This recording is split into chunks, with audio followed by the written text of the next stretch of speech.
Hey everybody, it's Christopher Arkand with Wolf Totem Drafting Services again. We will be continuing on where we left off. We're only going to learn a couple commands. It's going to be a shorter video than our last one.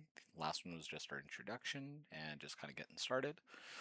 I do apologize ahead of time if I do let out any curse words while I do record this.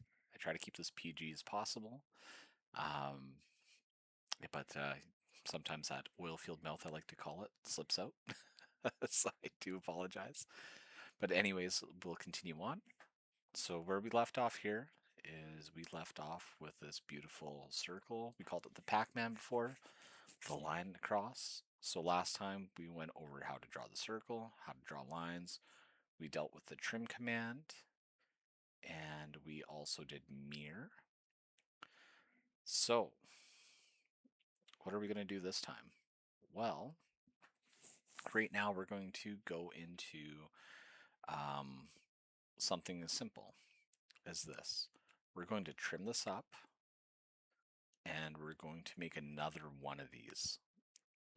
So we're going to go back to what we learned in our first video. So if we type in TR for our trim and hit enter, we're going to make Pac-Man again. So we trimmed up all the lines, we made her Pac-Man. If you want to get fancy, we'll give him an eye. There, now we really got Pac-Man. Waka waka. Anyways, so here we have Pac-Man.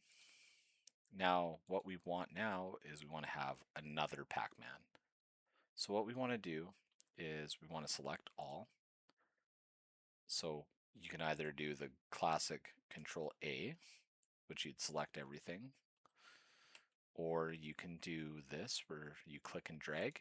When you click and drag and everything is green, it's going to select everything highlighted. So it doesn't matter where you have, as long as the green box is touching it, it'll select it.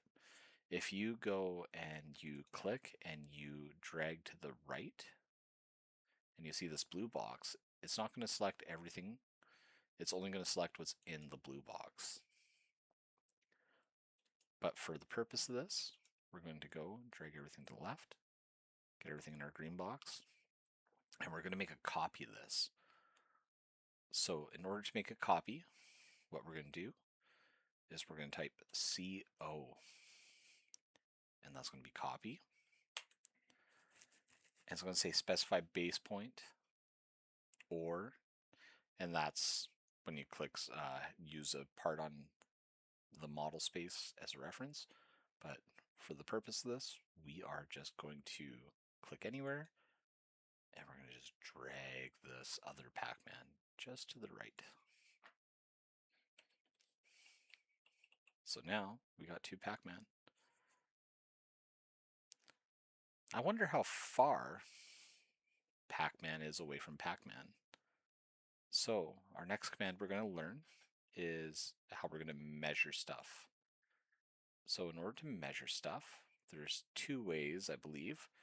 You can go distance, where it's DI, and you're going to want to click. So we're going to click from the endpoint. We want to know how big, how far it is from here to there. So from here to there, we're measuring in the X axis. So if we go down here, he is 154.79 millimeters away. So just over 6 inches. So once again, if we want to copy something, make sure we highlight what we want to copy. We'll type CO.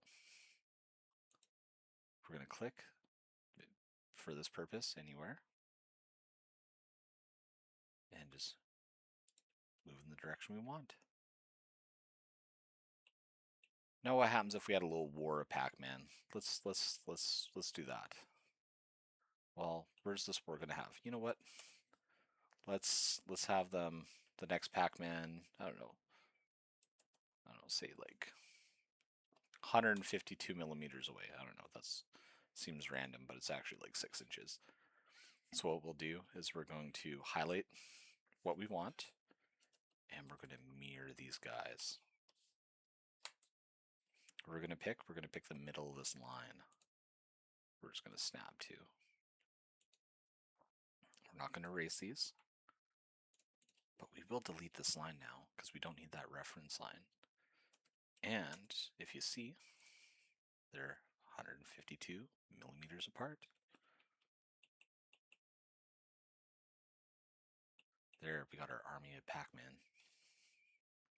But yeah, that's how you copy. That's how you use mirror, as well as using trim. Well, measuring things as well. But you know what? Moving on, I think we can delete these guys. But we can do that in our next video. Thank you everybody for watching, and see you in the next video.